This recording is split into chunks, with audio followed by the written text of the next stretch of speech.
So what I'm doing here now that I have probably all the tracks that I can possibly come up with for this song, You're My God, which I think is documented to the process started, I think it was December of 2018 when I started recording this. Now I have all those tracks. And of course, my problem is I don't know what I'm doing. So I don't really know how to use the technology that I'm using, that I have to use, because it's the only technology I got. I mean, I started off recording back in the day when I had a tape machine. You know, a Tascam Model 38 was as, hit as I could get. And that was 8 tracks, I think, on a half-inch tape, if I'm not mistaken. I made some pretty good songs off that thing with a decent drum machine and some stuff like that back in the day.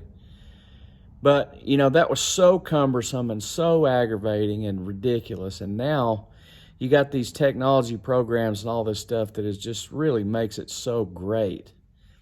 And, then what winds up, a song you would have written with 8 tracks now, is like 65 tracks. So 65 tracks, and it's like, okay, what am I going to do with all this nonsense? I mean, the biggest error and problem that I got is lining it all up timing-wise, because it is human beings that are playing this. And, of course, I got, some really good guys playing on this thing. And,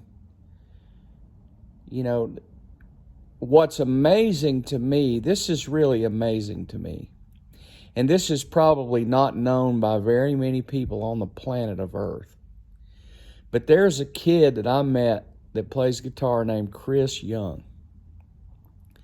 Now, he's a mild-mannered dude from Sand Mountain and makes his living as a mechanical engineer. And he likes building Mopar race trucks and, that kind of stuff. That's the kind of guy he is.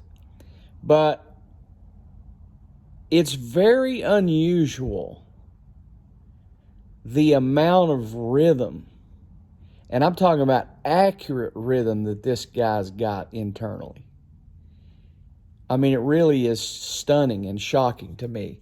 That's the reason I like playing guitar with him, because I play a lot of syncopated rhythm stuff, and I'm not as accurate, but I'm feeling it, But Chris is very, very, very accurate with it. And, there's some things in there about this song that are, I don't really know how to time align some of the problem issues that I got.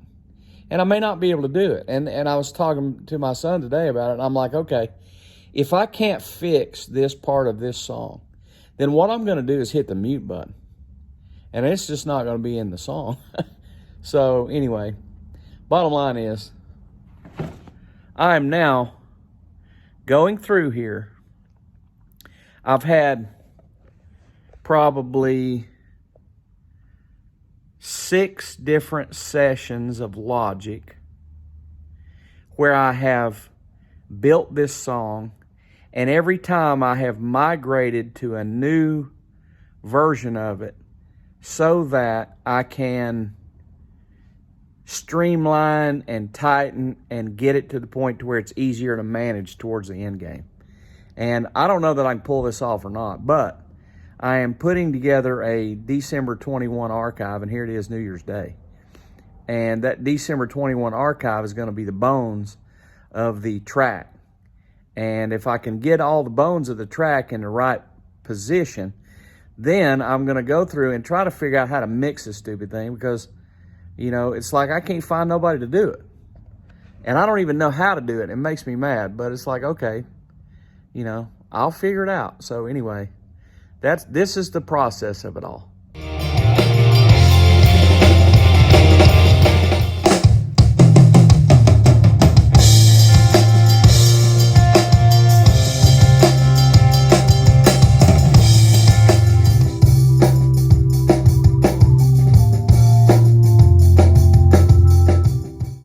This is why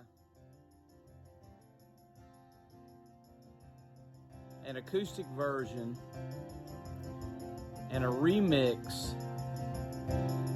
are so necessary. Because for me to mix this thing accurately, I mean, it's like I got the drums and the bass, and I'm like, okay,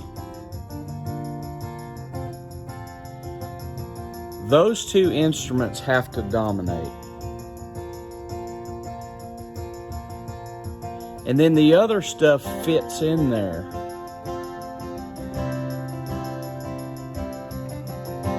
In a sonic kaleidoscope.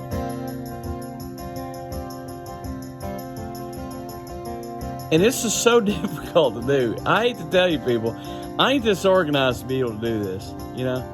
But somehow, Lord willing, the creek don't rise, it'll get done.